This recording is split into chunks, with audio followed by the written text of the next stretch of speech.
Dear Culture Matters followers, welcome.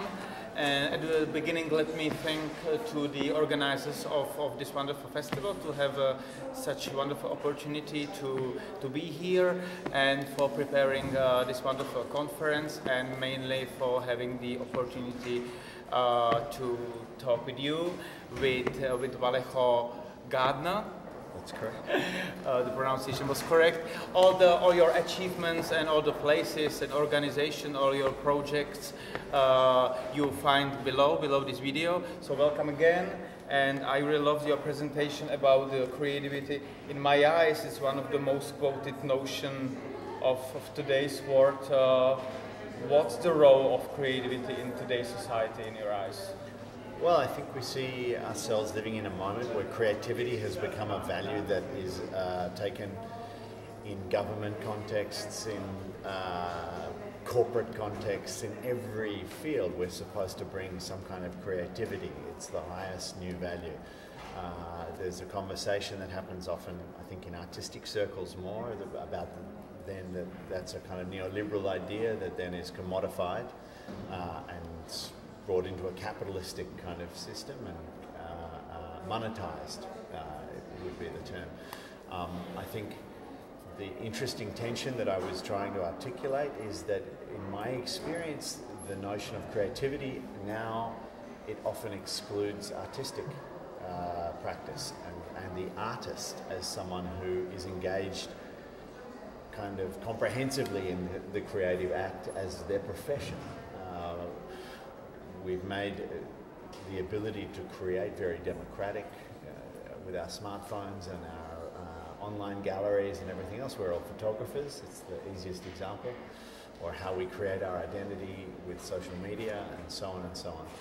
But the notions of someone who really engages in it deeply and as their daily activity is being lost. Mm-hmm. And what about the role of creative industries? Do you think that that this concept somehow threatens the core, artistic core? I mean, in terms of subsidiary system, etc. Absolutely.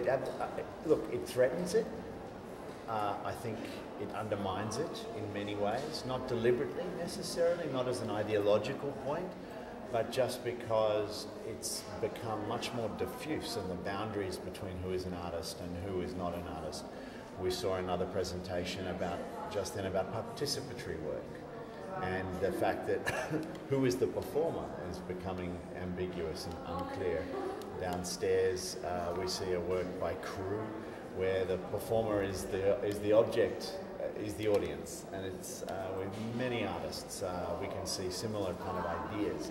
So there is this definite breakdown that's happening between the fourth wall, which was gone a long time ago, but it's really coming apart at the seams now. And so on the one hand, yes, there is a threat against traditional subsidy systems, against how we identify an artist or how an artist identifies themselves. Is it always bad? Not necessarily. It's difficult. It's a problem because particularly in the reality, there is that sort of theoretical notion, but then the reality is that some of these systems of support, whether it's private in the US or with government in Europe, are really necessary for artistic practice to survive. And I think the challenge that we in the field, artists, curators, etc., face is to kind of re-articulate why this notion of professional art practice is actually important, and to try and reposition the work that we make and to change the work that we make to be again at the sharp edge of the knife or at the pointy end of the spear, or however we want to put it, because it seems that creative industries and creative practice in many cases has in fact kind of run out in front of artistic practice. So does it mean that the strategy how to be successful, how to reach some achievements are changing? I mean, like for the organizers of culture events, for culture entrepreneurship, is it changing radically? I think it has to.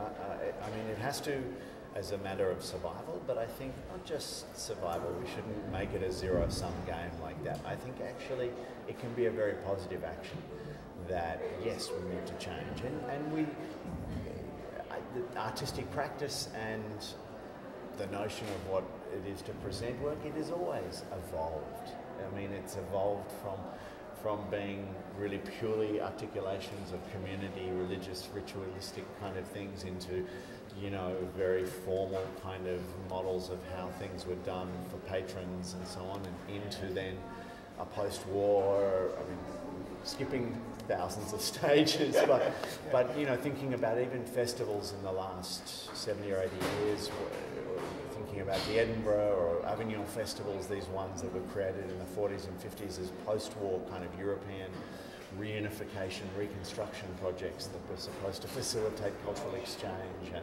and create some kind of identity and common practice. And we had a notion then of art as this universal kind of means of communication.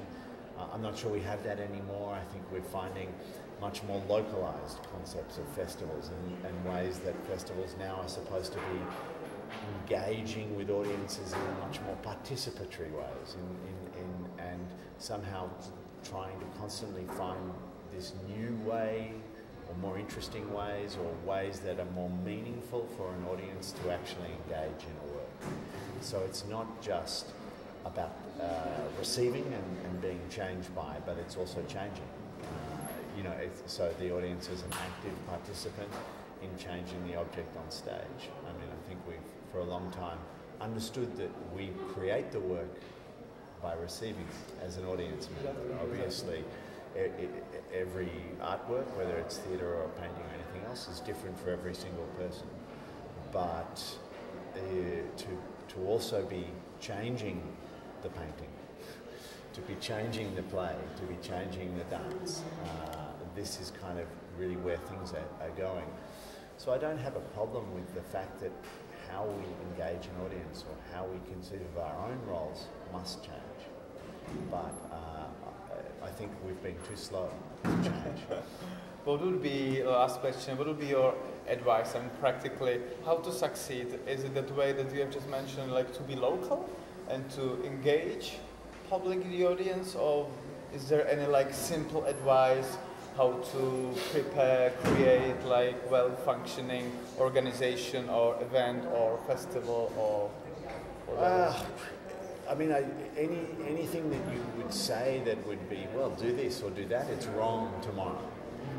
So I think that's bad advice. I think it's more about trying to make sure that you yourself maintain the mental flexibility, the agility to change and to evolve. That this is something that actually you build into your practice. That I think that would be one thing. The other thing I think is that we have to now always be thinking about our work in a context. We cannot make work in isolation. We cannot be in any kind of ivory tower anymore.